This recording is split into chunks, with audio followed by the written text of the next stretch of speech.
mettre les pièces ensemble, ben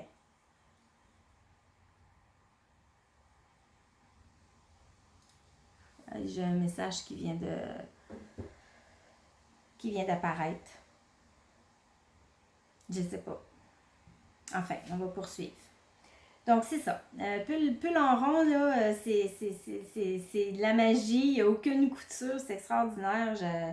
Maintenant que j'ai développé la technique puis que je comprends donc, je comprends là, intellectuellement, là, j'arrive à comprendre les constructions de chandail, les constructions de pulls. Alors, c'est certain que je vais poursuivre dans le tricot en rond parce que c'est beaucoup plus simple, beaucoup plus accessible. Ensuite, qu'est-ce que j'ai fait en 2021? À l'hiver 2021, ben, j'ai tricoté ma première paire de chaussettes. Donc, j'ai jamais tricoté de chaussettes de ma vie.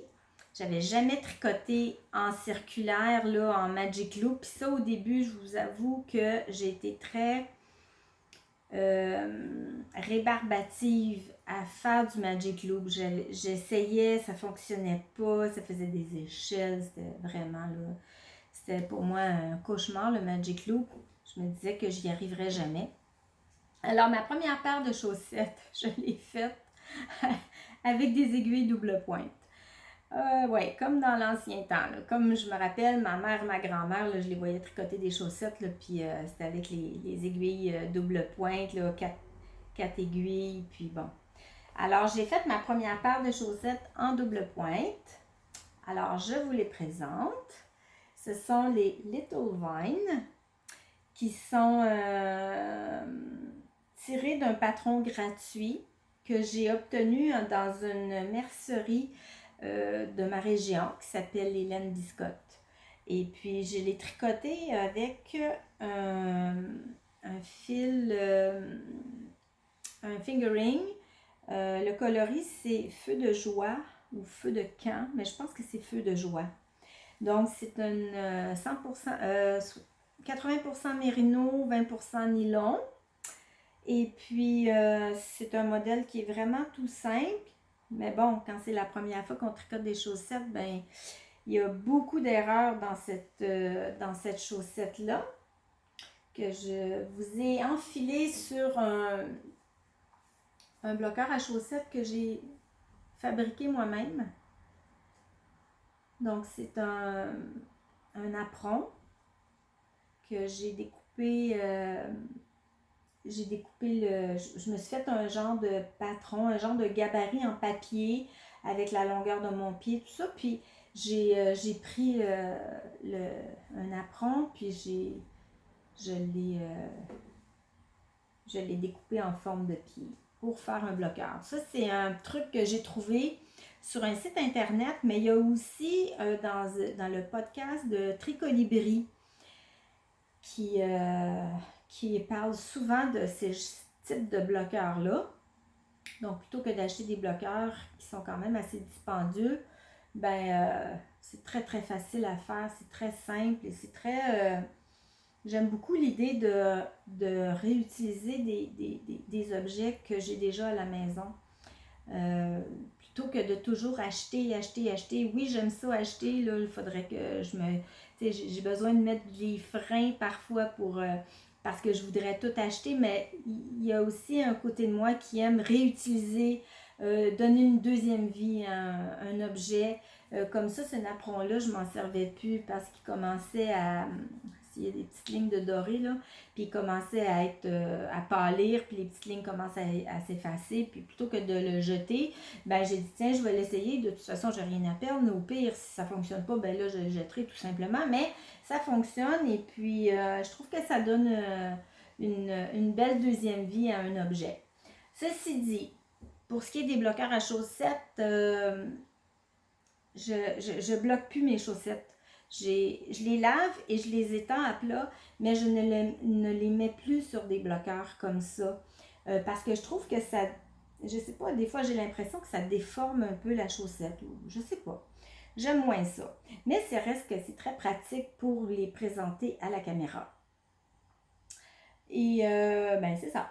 C'est ma première chaussette que je ne porte pas vraiment Parce que, elle est trop grande, parce que c'est un patron gratuit, il y avait une grandeur seulement sur le patron. Puis comme j'avais aucune expérience et que j'étais complètement dans l'inconnu, j'ai fait la grandeur qui était préconisée par le patron et c'est trop grand. Cependant, je les garde parce qu'elles ont une valeur sentimentale, je vous explique, c'est que comme c'est la première paire et que j'ai fait tellement d'erreurs et je les ai tellement défaites et recommencées et défaites et recommencées et défaites et recommencées avec le talon renforcé ici en œil de perdrix. Ensuite, on a le talonnet en rang raccourci. C'était vraiment beaucoup de travail et beaucoup du travail d'humilité aussi pour toujours le défaire. Puis je me disais, c'est pas pour moi, je le fais pas. Non, Daniel, fais-le, finis ce que tu as commencé. Et je les ai terminées toutes les deux. La deuxième est ici. Alors, je les porte de temps en temps, mais disons que c'est pas ma paire préférée. Mais je les garde pour me souvenir de où j'ai commencé. C'est important de revenir des fois à la base et de se dire, ben, où j'ai commencé. Tu sais, on peut être quelqu'un de très professionnel, peu importe de domaine, mais de revenir à la base puis de dire, ah oui, c'est vrai, j'ai déjà été une débutante. Ah oui, c'est vrai, j'ai été obligée de recommencer. Ah oui, c'est vrai, j'ai fait des erreurs. Je trouve que ça fait partie d'un beau cheminement de revenir à soi puis de revenir à la base et de faire acte d'humilité. Voilà. Alors, je les garde pour ça parce qu'elles me rappellent beaucoup de travail, beaucoup de soirées sur mes 4 aiguilles double pointe. J'étais toute empêtrée dans mes fils et c'était c'était drôle. Là, j'en ris, je riais pas à toutes les soirs, je riais pas là, de recommencer ces fameuses chaussettes.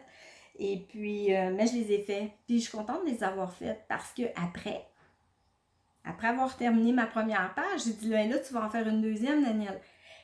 Puis, je suis allée dans un autre univers complètement. Puis, j'ai augmenté le niveau de difficulté.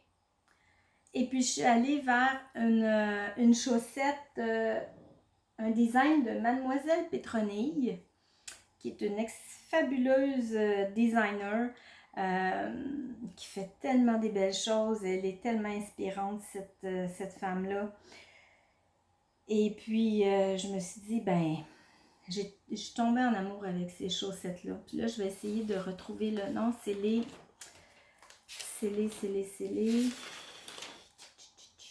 Sarah Socks. Voilà, c'est les Sarah Socks qui sont un modèle qui commence par la pointe et qui se tricote là, tout le pied. Ensuite, un talon en rang raccourci et on monte ensuite la tige, là, puis on termine avec des côtes torse à la fin. Donc, qui dit Toa dit Magic Loop. Et tout un beau motif, là, c'est des éventails, là, c'est toutes des mailles, elle appelle ça des mailles, c'est pas des mailles jetées, c'est des mailles allongées, je crois, je me souviens pas du terme qu'elle emploie. J'essaie de regarder mes notes en même temps, mais je le vois pas. Mais ça fait un bel éventail. Je vais prendre la deuxième qui n'est pas sur le bloqueur, juste pour montrer le motif. Regardez. Voyez, ça fait des éventails. Et les deux chaussettes sont différentes. Je ne sais pas si on peut voir. Regardez. Ici, le motif, ça fait comme un décalage. Et sur la chaussette, la deuxième chaussette, le décalage est à l'envers, c'est-à-dire que ici c'est le plus long, le moyen et le plus court. Donc, quand on les porte dans nos pieds, on voit les motifs comme en miroir. Je trouve ça très beau. Je trouve ça vraiment très beau. Et étonnamment, malgré la difficulté, malgré le niveau de difficulté de ces chaussettes-là, comparativement à l'autre paire, les Little Vine, bien, j'ai eu beaucoup plus de facilité à réaliser ces chaussettes-ci que les autres. Pourquoi? J'ai aucune idée. Peut-être, j'ai beaucoup aimé commencer par l'orteil plutôt que par la tige. Et ça m'a permis de maîtriser le fameux Magic Loop. Parce qu'on n'a pas le choix, quand on commence par la pointe, on est obligé de tricoter en Magic Loop. Et ça m'a permis d'apprendre la technique puis de la maîtriser suffisamment pour que je puisse apprécier de faire un tricot comme ça en Magic Loop. Ici, le montage a été fait en Turkish Cast On. J'ai beaucoup aimé, vraiment. Celle-là, je les porte. Et j'en suis vraiment fière. Je les porte, là, pas présentement parce que c'est l'été, il fait chaud, là, mais je trouve ça tellement confortable, ce genre de chaussettes-là en mérino. Moi, j'avais jamais porté ça de ma vie. Et puis, c'est comme une révélation. C'est d'une douceur, là. Dans le pied, c'est tellement confortable. Je sais pas, j'adore ça. J'adore ça, puis j'en ai refait d'autres après. J'ai utilisé encore une fois une laine plus industrielle commerciale. C'est de la Héritage, la Cascade Yarns Héritage, qui est 75% mérino, 25% nylon. Et c'est le coloris, en fait c'est Camel, le nom du coloris, mais il y a aussi un numéro qui est associé, mais je ne l'ai pas. C'est le coloris 5610. C'est très agréable à tricoter, c'est très doux, c'est du bonheur. Alors, voilà pour les chaussettes. Et j'ai tricoté. Ensuite, on est rendu à 45 minutes. C'est fou comme j'ai des choses à dire. C'est incroyable. J'espère que je ne vous embête pas trop. Je suis en train de me demander, je pense que je vais garder le restant de mes projets terminés, de mes ouvrages terminés. Je vais les garder de côté pour peut-être un deuxième épisode. Et je vais vous présenter les encours que j'ai présentement sur mes aiguilles. Mais en fait, avant de présenter mes encours, je vais vous parler de ce que je porte. J'aurais dû le dire en premier, mais j'y ai pas pensé. Vous m'excuserez mes petites erreurs de nouvelle podcasteuse. Je porte en ce moment le Posy Tank Top, qui est un top qui a été designé par Along with Anna. Le patron est sorti au mois de juillet 2021. Donc, j'ai vu un podcast de Anna, probablement dans la semaine précédente, puis elle parle de ce top-là qu'elle est en train de designer, qui est en essai présentement. Et puis moi, je tombe sous le charme de ce petit top d'été et j'avais déjà la laine. J'avais déjà acheté cette laine-là. Je l'avais acheté, je pense, au mois de mai-juin, je pense. En pensant me faire un t-shirt, je devais faire le pull Eddie de Isabelle Kremer avec cette fibre-là. Puis malheureusement, ça s'est pas bien passé avec le pull Eddie, mais je veux pas revenir là-dessus, c'est pas nécessaire. Mais j'ai détricoté au complet. J'avais au moins, là, c'était un pull qui se commençait, là, je veux dire, par le haut. J'étais presque rendue, là, à la taille. Peut-être un petit peu plus haut que la taille, bref. Puis, je me suis empêtrée dans les explications. J'y arrivais pas. J'avais défait encore plusieurs fois. Puis, finalement, j'ai dit non. Je le défais complètement. Je l'ai tout remis en écheveau, puis je l'ai mis de côté. Donc, c'était cette laine-là que j'avais acheté pour le Eddie, qui est de la BC Garn. Moi, c'est drôle, je dis toujours de la BC Yarn, mais c'est de la BC Garn. Et c'est de la BioBalance. Donc, c'est 55% de laine et 45% de coton organique. Le coloris, c'est le coloris 003. Bon.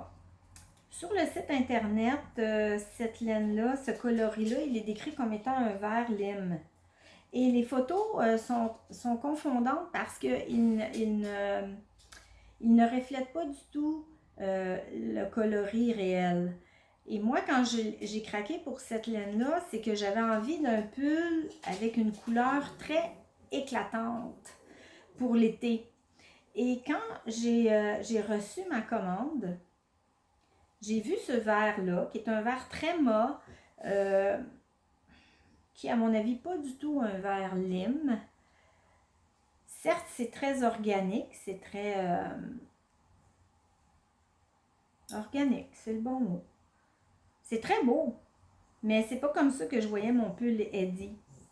Et puis, c'est peut-être pour ça que j'ai pas réussi à le tricoter, parce que j'étais tellement déçue quand j'ai reçu ces laines-là que je tricotais mon pull Eddie, mais j'avais zéro motivation à le faire. J'aimais pas la couleur, j'étais trop déçue. Bref, j'ai tout détricoté, j'ai remis ça dans mon bac, dans mon stash. Et au début juillet, je vois passer le podcast de Along with Anna, un petit top d'été très très simple à réaliser avec des petites bretelles en high cord qu'on vient simplement nouer sur les épaules. Et je me dis, je vais utiliser ma laine avec ce top-là. Et je ne l'ai pas regretté du tout. Donc, le 23 juillet au matin, moi, en me levant, première chose que j'ai faite, j'ai été sur Ravelry, j'ai été acheter le patron qui était disponible cette journée-là. C'est la première journée. Et puis, j'ai acheté le patron et j'ai tout de suite commencé. En fait, j'avais déjà fait l'échantillon parce que je l'avais fait pour le pull Eddie. Et l'échantillon était parfait, ce qui est assez rare quand même. Les échantillons, généralement, sont... En tout cas, en ce qui me concerne, j'ai un gros problème avec les échantillons. Ils sont jamais conformes, ils sont toujours soit trop grands ou trop petits. Il faut toujours que je change soit une taille ou soit la grosseur des aiguilles. Bon, j'arrive jamais pile poil sur l'échantillon et là, j'arrivais pile poil. Donc, j'ai tricoté le Posy Tank Top et ça m'a pris, pour moi, un mois, c'est très rapide. Je sais que certaines l'auraient fait en une semaine. Moi, je tricote lentement. Et puis, je me lasse un peu, là, surtout quand c'est du jersey en rond, là, ouf! Il y a des jours où je trouve ça un petit peu, un peu lassant là, de toujours tricoter là, des mères et des mères de jersey. Alors, un mois, pour moi, c'est un exploit en soi. Et je vais vous montrer, je vais me lever pour vous montrer l'effet. Parce que dans le bas, je ne sais pas si on va le voir, attendez, je vais essayer de baisser un peu la caméra. Excusez mes gros doigts. Hop, voilà. OK. Donc, on commence par le bas. Et il y a une magnifique petite dentelle sur les premiers rangs. Là, je dirais, je ne me souviens pas exactement. Je pense que c'est une trentaine de rangs où il y a de la dentelle des deux côtés. Là, vraiment qui fait tout le tour.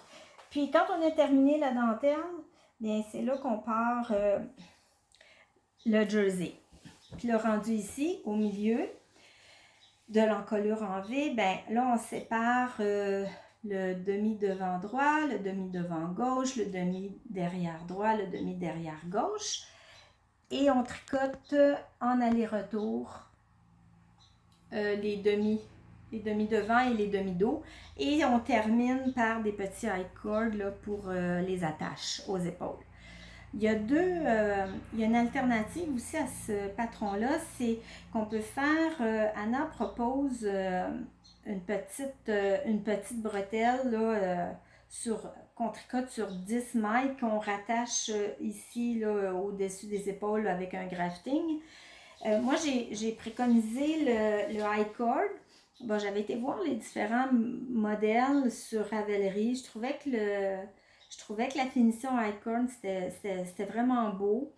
Je trouvais ça aussi très féminin, mais j'ai tellement aimé tricoter ce petit top qui est tellement confort, qui est tellement passe-partout, que je me suis dit que probablement que l'été prochain, j'en retricoterai un deuxième avec l'autre version de petites bretelles avec le grafting et que je le tricoterai probablement une grandeur plus petite parce que vous voyez ici, ça fait un petit relâchement.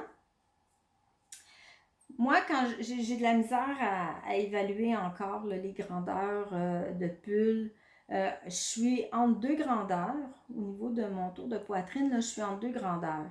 Donc, quand je vais vers la plus petite grandeur, même avec l'aisance, ça fait un peu trop serré. Puis si je vais de l'autre côté vers la grandeur un point plus grand, ben je me ramasse avec quelque chose d'un un peu grand là, ici.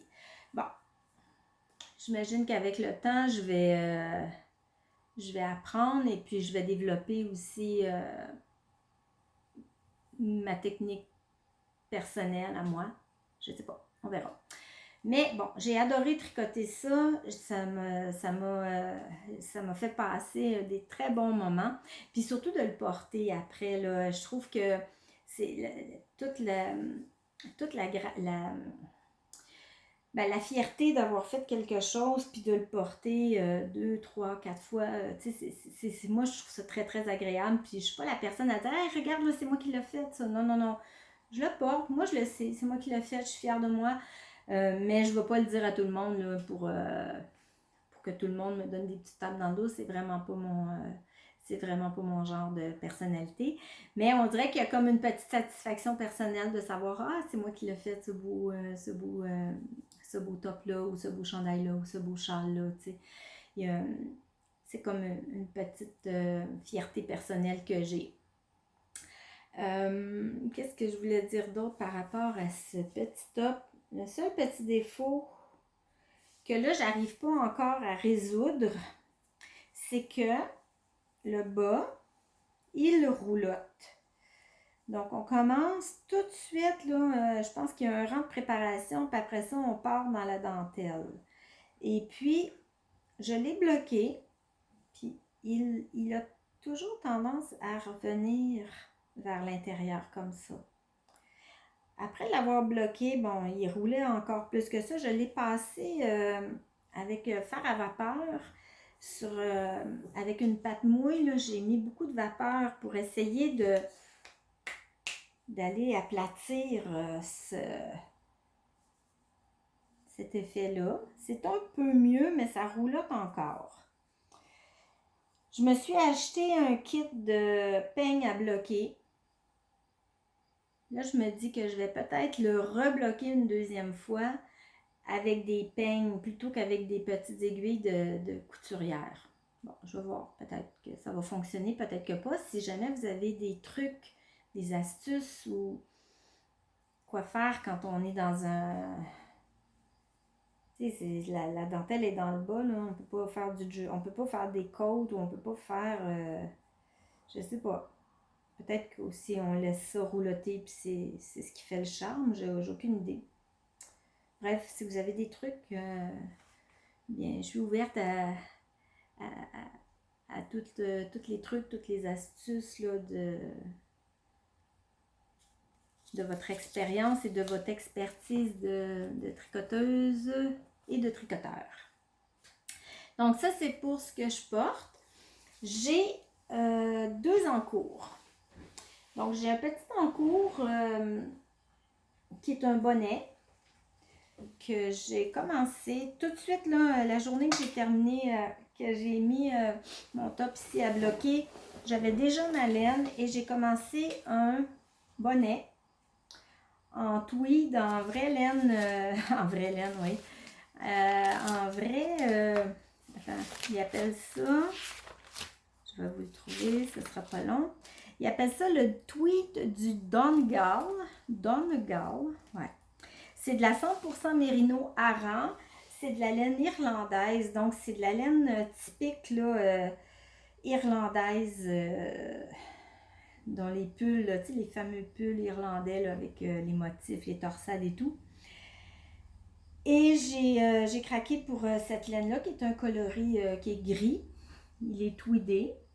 Il y a des petits reflets, il y a on dirait qu'il y a des petites fibres, ça ressemble, c'est presque, on dirait du carton ou je sais trop, là, des petits morceaux de fibres très brutes, très rustiques.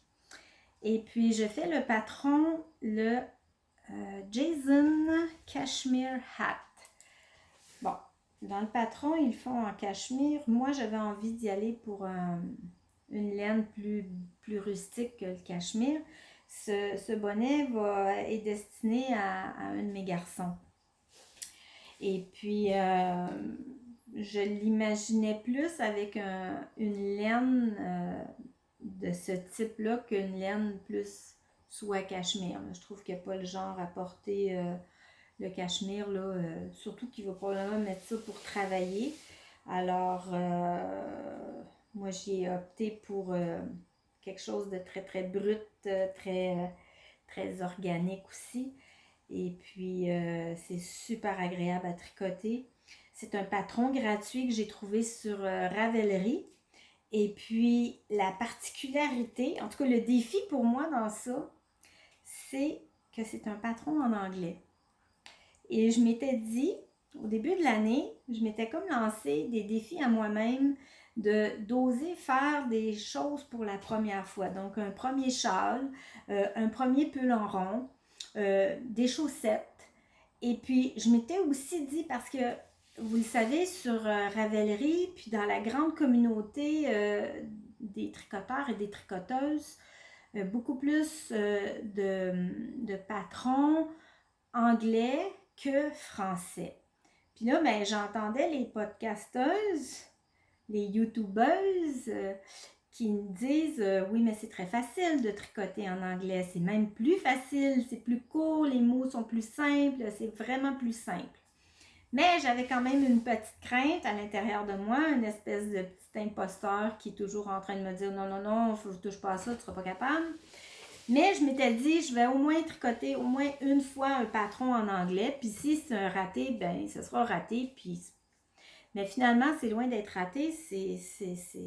Ça avance tellement bien. Et effectivement, c'est tellement facile. C'est tellement facile de tricoter en anglais. Mais là, c'est vrai que j'ai choisi quelque chose de vraiment facile aussi, là. Un bonnet, c'est extrêmement simple à faire.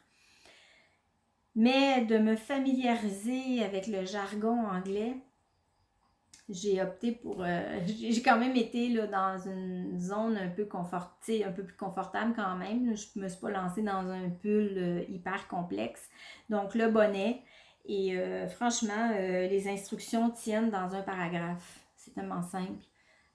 C'est d'une simplicité désarmante et c'est extrêmement agréable à travailler et à tricoter.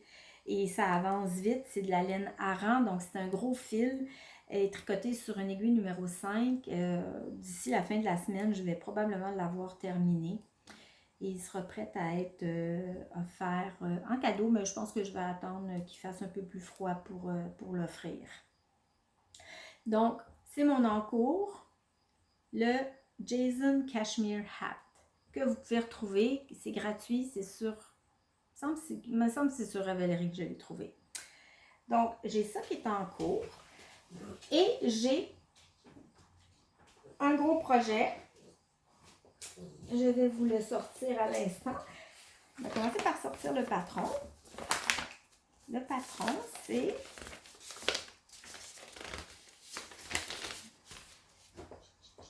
le Ines Shawl. Voilà. C'est le Ines Shawl de... Je me souviens jamais de son nom, je m'excuse. C'est Christelka. Je sais pas son nom. Attends, je l'ai ici dans mes notes. Christelka Design. Donc, le Ines Shawl que j'ai commencé. Et je suis rendue pas très loin, mais quand même. Là, on est... Attendez, je vais essayer de vous le montrer comme ça. Voilà. Voilà.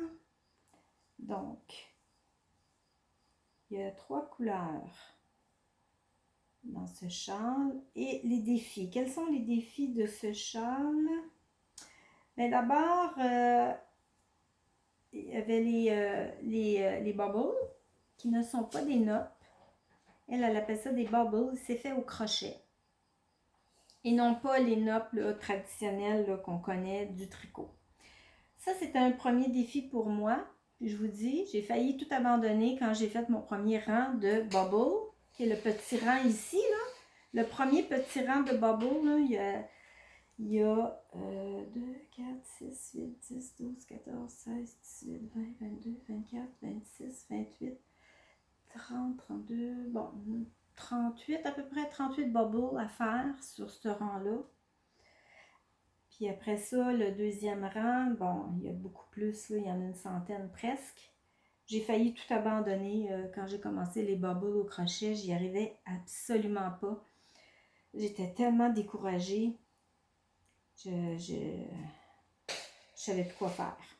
J'ai même écrit à la designer pour dire, moi, je comprends pas, j'y arrive pas. Bref, j'ai persévéré.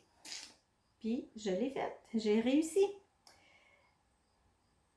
Comme quoi, il faut toujours persévérer, puis il y a toujours une solution. Alors, j'ai dormi là-dessus une nuit en me disant, ben, je vais trouver une solution. Puis le lendemain, quand je me suis levée, j'avais la conviction que j'allais réussir.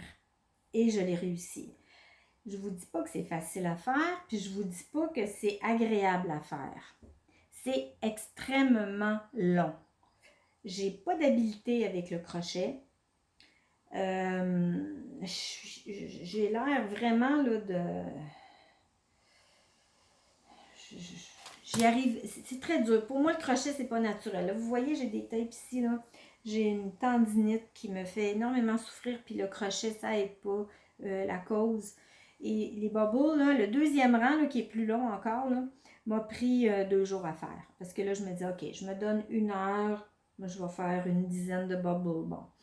Bref, j'ai été très, très lentement. J'ai été très, très douce avec moi-même pour arriver à faire ces petits bubbles-là. Et j'ai réussi.